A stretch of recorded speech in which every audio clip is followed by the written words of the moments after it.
constitucional repetitiva en el tiempo. El fin, de acuerdo al análisis que hemos hecho nosotros a la ley que nos ocupa, es empoderarse de alguna manera del control fiscal con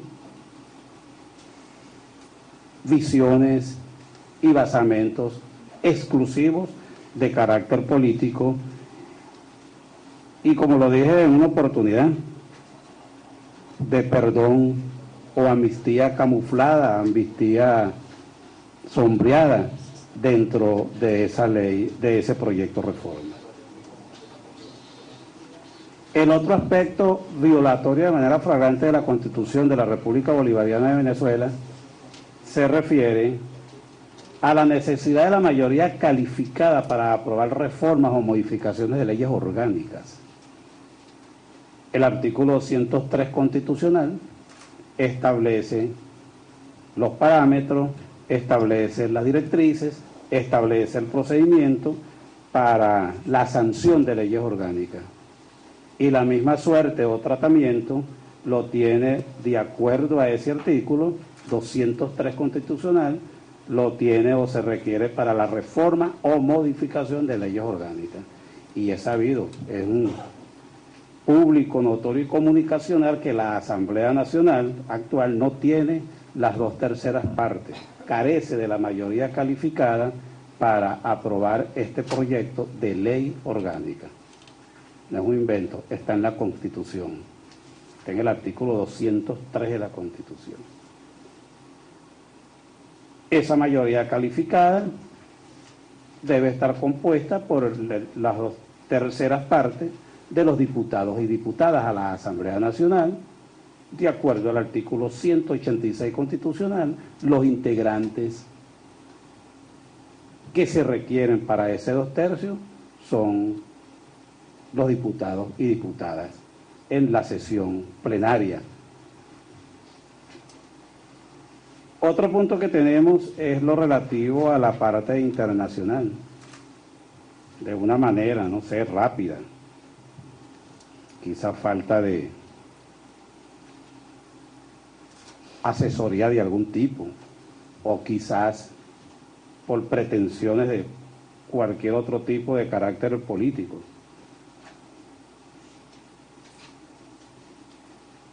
Se basan en un falso supuesto cuando mencionan en la exposición de motivos y en el recorrido del proyecto que han considerado, han tomado como base todos los acuerdos de carácter internacional celebrados en el MESIC y en el CENU. Ahí voy a leer algo.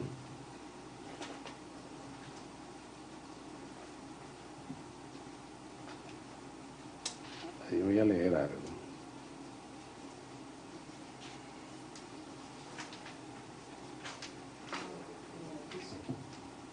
Ajá.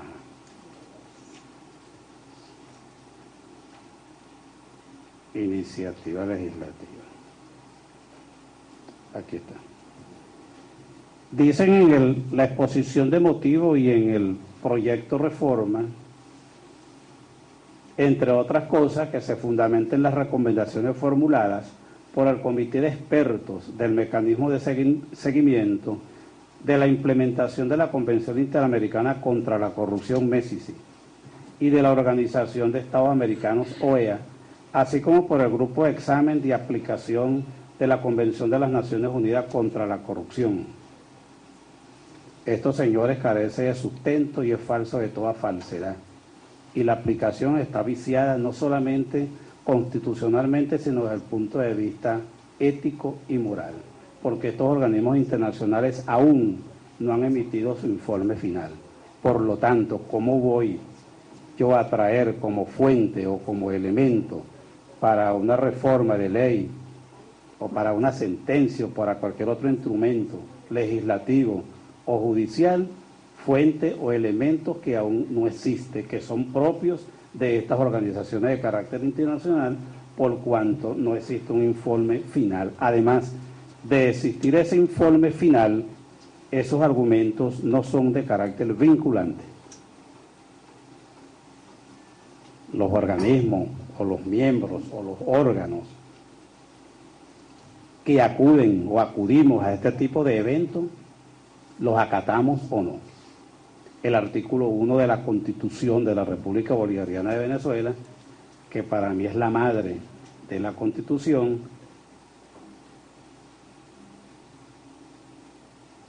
dice, entre otras partes, que los derechos de la nación son irrenunciables y ratifica desde el nacimiento de la Constitución de 1811, inclusive está claramente definido en la Constitución del 61, lo relativo a la libertad, a la soberanía, a la inmunidad, a la integridad territorial y la autodeterminación nacional. Nosotros somos autónomos como Estado venezolano, somos soberanos, acatamos o no cualquier recomendación de carácter internacional.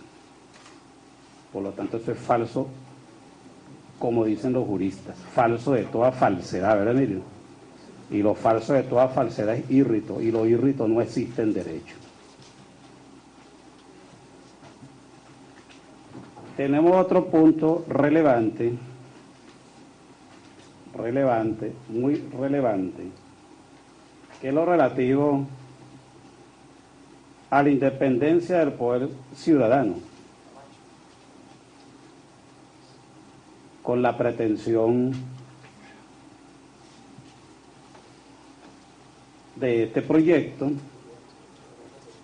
La Asamblea Nacional se está apartando de las obligaciones que le imponen los artículos 136 relativo a la obligatoriedad de la cooperación para la consecución de los fines del Estado, del país o de la República por parte de todos los órganos que componen el poder nacional, el poder estatal y el poder municipal.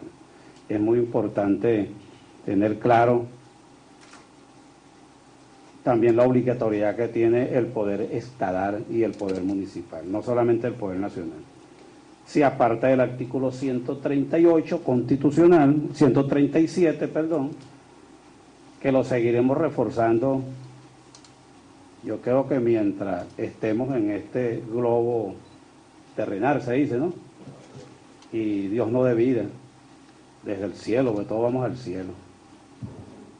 El artículo 137 relativo a la violación flagrante del principio de legalidad.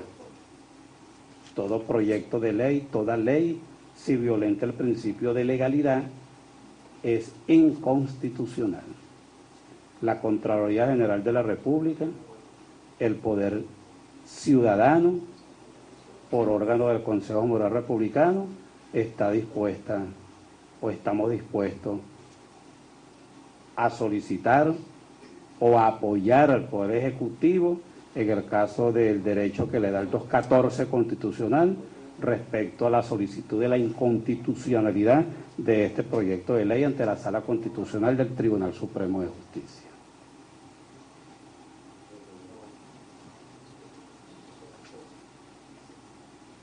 También, según nuestro análisis, no solamente este proyecto de reforma, sino la gran mayoría de las reformas pretendidas han materializado de alguna manera lo relativo a la desviación o abuso de poder.